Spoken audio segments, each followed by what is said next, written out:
छात्रों, आज हम सब गद्य खंड के अंतर्गत पाठ 2 पढ़ेंगे, जिसके रचनाकार हैं राम वृक्ष बेनीपुरी।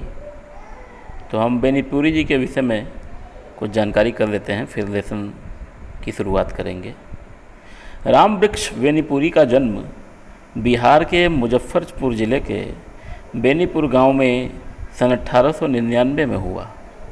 माता पिता का निधन बचपन में ही हो जाने के कारण जीवन के आरंभिक वर्ष अभावों, कठिनाइयों और संघर्षों में बीते। 10वीं तक की शिक्षा प्राप्त करने के बाद वे सन 1920 में राष्ट्रीय स्वाधीनता आंदोलन से सक्रिय रूप से जुड़ गए। कई बार जेल भी गए।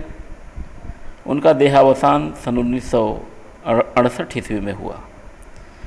15 वर्ष की अवस्था में बेनीपुरी जी की रचनाएं पत्र पत्रिकाओं में छपने लगीं। वे बेहद प्रतिभाशाली पत्रकार थे।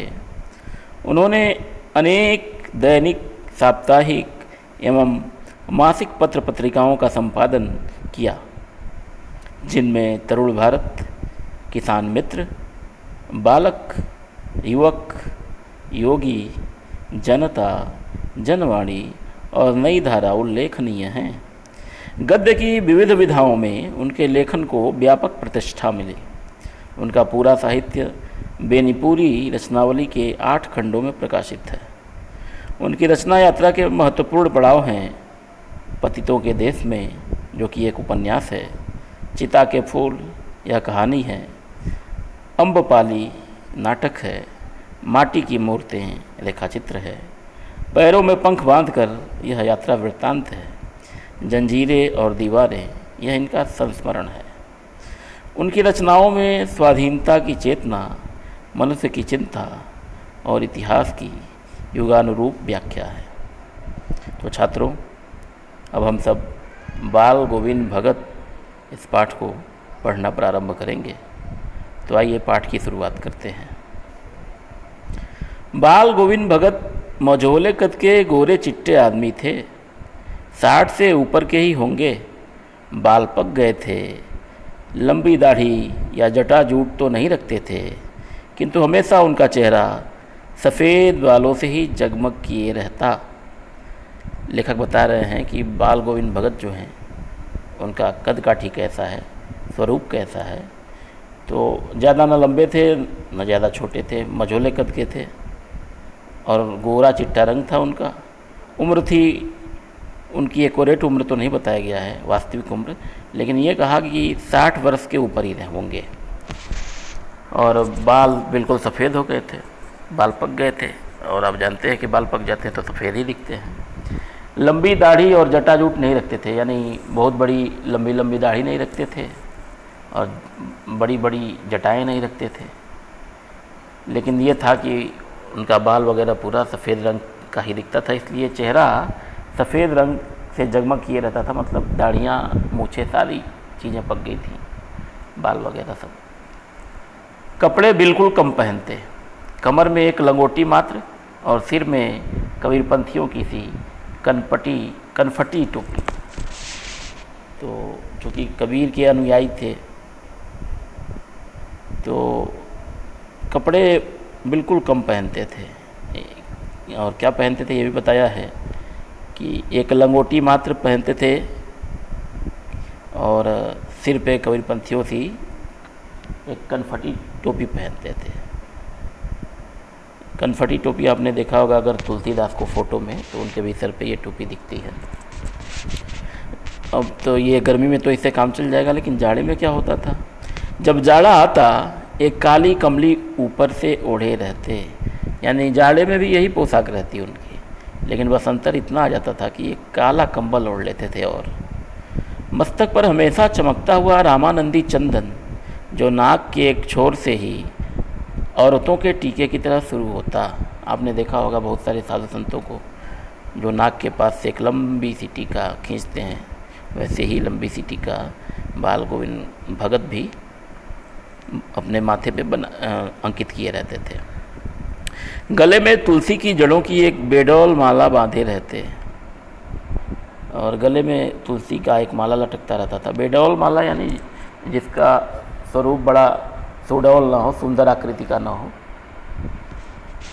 ऊपर की तस्वीर से यह नहीं माना जाए कि बाल गोविंद भगत साधु थे, नहीं, बिल्कुल गृहस्थ। उनकी गृहिणी की तो मुझे याद नहीं, उनके बेटे और पतोहू को तो मैंने देखा था।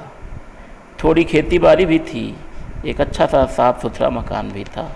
अब लेखक यहाँ यह बता रहे हैं कि अगर आपसे ये बता दिया गया कि तुलसी का माला धारण करते थे, कनफटी टोपी पहनते थे, कम कपड़े पहनते थे, तो आप ये ना समझ लें कि ये बिल्कुल साधु थे। साधु नहीं थे, गृहस्थ थे। उनकी पत्नी भी थी, बाल बच्चे भी थे।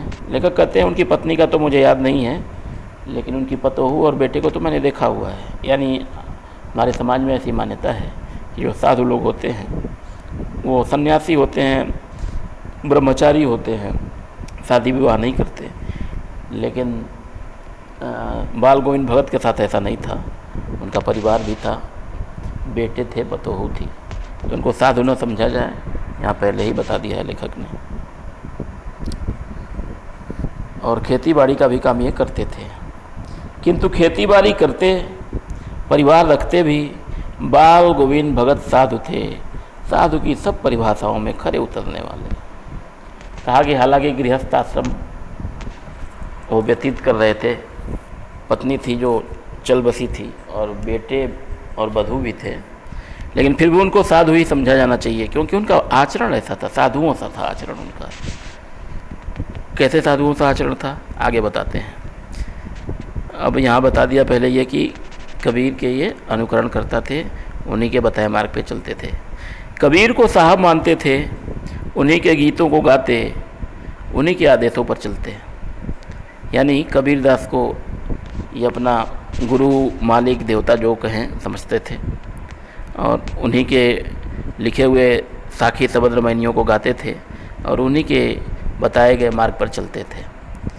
कभी झूठ नहीं बोलते, खरा व्यवहार रखते, यानी वास्तविक सच्चा व्यवहार रखते थे और झूठ भी नहीं बोलते थे। किसी से भी दो टूक बात करने में संकोच नहीं करते, यानी स्पष्टवादी थे। लाग लपेट करके बात नहीं करना आता था इनको, जो कहना होता था सीधा मुंह पे कह देते थे। न किसी से खामखा झगड़ा मोल लेते, किसी की चीज़ नहीं छूते, न बिना पूछे व्यवहार में लाते थे। कहा कि किसी से झगड़ा भी नहीं करते थे और किसी की चीज़ छूते ही नहीं थे, और अगर कभी आवश्यकता पड़ गई उस चीज़ की तो पूछ के ही वह उसको अपने काम में लाते थे, बिना पूछे कभी नहीं। इस नियम को कभी कभी इतनी बारीकी तक ले जाते कि लोगों को कुतूहल होता। यानी इस नियम को उन्होंने अपने जीवन में इतना बारीकी ढंग से निभाया कि कभी कभी लोगों को आश्चर्य होता था कि कोई इतना नियम पूर्वक अपना जीवन यापन कैसे कर सकता है। यानी छोटी से छोटी चीज़ जिस पे आमतौर पे आदमी ध्यान नहीं देता, उसको भी वो पूछ के करते थे। अब यहाँ देखिए इसी बात का एक नमूना, कभी वह दूसरों के खेत में शौच के लिए भी नहीं बैठते। वह गृहस्थ थे, लेकिन उनकी सब चीज़ साहब की थी। आमतौर पे ये होता है कि शौच आदमी अगर देहात में जा रहा है तो वह किसी के भी खेत में बैठ के शौच कर लेता है, लेकिन यह भी नहीं करते थे। या तो अपने खेत में जाते थे, या तो किसी ऐसे जगह पे जाते थे जो खेत ना हो। तो यानी दूसरों के खेत में ये शौच भी नहीं, मल भी नहीं त्यागते थे। वह गृहस्थ थे, लेकिन उनकी सब चीज़ साहब की थी। थे तो वो गृहस्थ, किसान, परिवार वाले, लेकिन उनके खेत में जो भी उपजता था, जो भी पैदा होता था, सबसे पहले वो साहब को दी जाती थी। साहब यानी यहाँ कबीर से मतलब है, उनके मठ पे ले जाके वो चीज़ दे देते थे। जो कुछ खेत में पैदा होता, सिर पर लाद कर पहले उसे साहब के दरबार में ले जाते, जो उनके घर से 4 कोस दूर पर था। एक कबीरपंथी मठ से मतलब, यानी वह 4 कोस पर एक मठ था इनके घर से। एक कोस में 3 किलोमीटर होता है, तो 4 कोस यानी 4 तियां 12 किलोमीटर, ये उसको लाद के अपने सर पे ले जाते थे। और जैसे आप लोग मंदिर में जाते हैं हनुमान जी के, तो अगर 1 किलो लड्डू खरीदते हैं और चढ़ाते हैं, तो उसमें साधु महाराज कुछ लड्डू, 4-5 लड्डू निकाल के रख लेते हैं और बाकी आपको दे देते हैं। तो वैसे ही ये अपना अनाज वहाँ कबीरपंथी मठ पे ले जाते थे, और वहाँ अनाज रखने के बाद जो कुछ मिलता था वापस, उसको ये प्रसाद रूप में घर वापस ले जाते थे।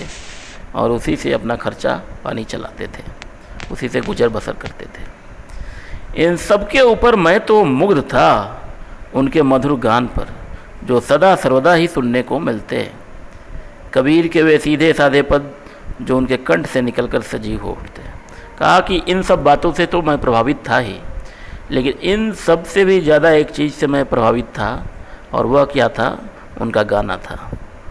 सभी गाना था, और कैसा गाना था?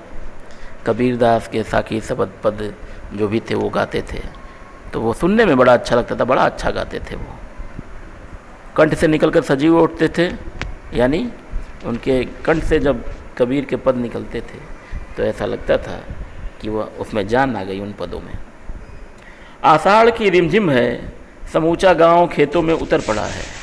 कहीं हल चल रहे हैं, कहीं रोपनी हो रही है। धान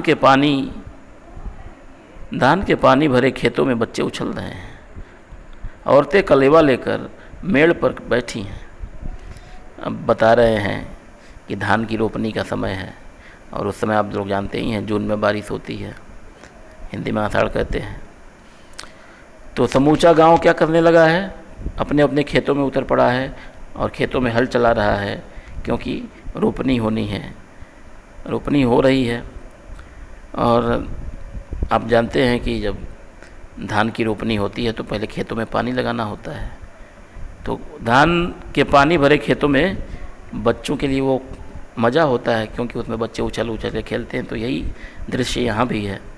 और औरतें अपने पतियों के लिए जो खेतों में काम कर रहे हैं, कलेवा लेकर मेड़ पर बैठी हैं। कलेवा यानी नाश्ता पानी लेकर के घर से आई हुई हैं उनके खाने के लिए, और उनका इंतज़ार कर रही हैं कि जब वो काम संपन्न करके वापस आएँ तो वो खाना खाएं। आसमान बादल से घिरा, धूप का नाम नहीं, ठंडी पुरवाई चल रही है। ऐसे ही समय आपके कानों में एक स्वर तरंग झंकार सी कर उठी। यह क्या है? यह कौन है? यह पूछना न पड़ेगा। बाल गोविंद भगत समूचा शरीर कीचड़ में लिथड़े अपने खेत में रोपनी कर रहे हैं। अब देखिए, होता यह है कि बारिश वाले दिनों में धान की रोपाई होती है, तो कभी कभी अपने आप आसमान में बादल छा जाते हैं और बारिश होने लगती है। और ऐसे मौसम में जो लोग खेत रोप रहे होते हैं, ये प्रचलन है हमारे कृषि समाज में कि जब खेतों की रोपनी हो रही होती है या कोई बुआई वगैरह हो रही होती है तो एक गीत वगैरह लोकगीत गाया जाता है। तो यहाँ भी यही दृश्य है। बादल आसमान में घिरे हुए हैं, धूप का नाम नहीं है, यानी चारों तरफ बादलों ने अपना कब्जा कर लिया है, और ठंडी पुरवाई हवा चल रही है। पुरवाई हवा ठंडी ही होती है, और ऐसे समय में कानों में एक स्वर तरंग झंकार सी कर उठती है। यानी स्वर तरंग यानी आवाज़ झंकार मचा देती है आपके कानों में। और यह क्या है, यह कौन है, यह पूछना नहीं पड़ता है। मतलब यह किसकी आवाज़ है, कौन गा रहा है, यह पूछना नहीं पड़ता है, क्योंकि सब लोग जानते हैं कि ऐसे माहौल में बाल गोविंद भगत अपने खेतों में काम करते हुए गाना गाते हैं, गीत गाते हैं, और वह रोपनी करते हुए यह गीत गा रहे हैं। उनके शरीर पर कीचड़ ऊपर से नीचे तक कीचड़ में सने हुए हैं और रोपनी कर रहे हैं और गाना गा रहे हैं। उनकी अंगुली एक एक धान के पौधों को पंक्तिबद्ध खेत में बिठा रही है, यानी गाना गाते जा रहे हैं और धान रोपते जा रहे हैं। उनका कंठ एक एक शब्द को संगीत के जीने पर चढ़ाकर कुछ को ऊपर स्वर्ग की ओर भेज रहा है और कुछ को इस पृथ्वी की मिट्टी पर खड़े लोगों के कानों की ओर।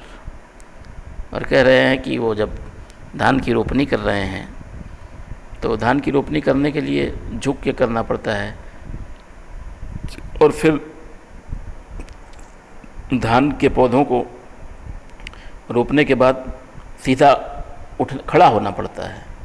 तो जब वो खड़े होते हैं गाते हुए तो कुछ शब्द आकाश की ओर जा रहे हैं, और जब धान रोपने के लिए झुकते हैं तो उनके कुछ शब्द क्या होते हैं, लोगों की ओर जाते हैं, और जिसे लोग सुनते हैं। बच्चे खेलते हुए झूम उठते हैं, मेड़ पर खड़ी औरतों के होठ कांप उठते हैं, वे गुनगुनाने लगती हैं, हलवाहों के पैर ताल से उठने लगते हैं। यानी कुल मिला के संगीत का ऐसा माहौल बन पड़ता है कि वहाँ कोई भी इस संगीत के प्रभाव से बच नहीं पाता है। मेड़ पर जो औरतें खड़ी हैं उनके भी होठ काँप उठते हैं, यानी वो भी इनके साथ साथ गाने लगती हैं। और हलवाहे जो है, जो हल चला रहे होते हैं, उनके भी पैर ताल से उठने लगते हैं और रोपनी करने वालों की अंगुलियां एक अजीब क्रम से चलने लगती हैं, यानी मानो वो भी संगीत से ताल में ताल मिला रही हों रोपनी करने वालों की अंगुलियां। बाल गोविंद भगत का यह संगीत है, यह जादू। यानी बाल गोविंद भगत इतनी खूबसूरती से गा रहे हैं कि उनके इस गायन से कोई भी बिना प्रभावित हुए नहीं रह पाता। वहाँ जितने भी लोग हैं, कोई उनके पीछे उनकी पंक्तियाँ दोहराने लगा, कोई हलवाहा है तो ताल ठोकने लगा, और जो रोपनी कर रहे हैं एक अजीब क्रम से उनकी अंगुलियां धानों को रोप रही हैं। तो कुल मिला के कहना यह है कि बाल गोविंद भगत गीत गा रहे हैं या लोगों पे जादू कर रहे हैं। तो छात्रों, इस वीडियो में इतना ही, शेष अगले वीडियो में। धन्यवाद।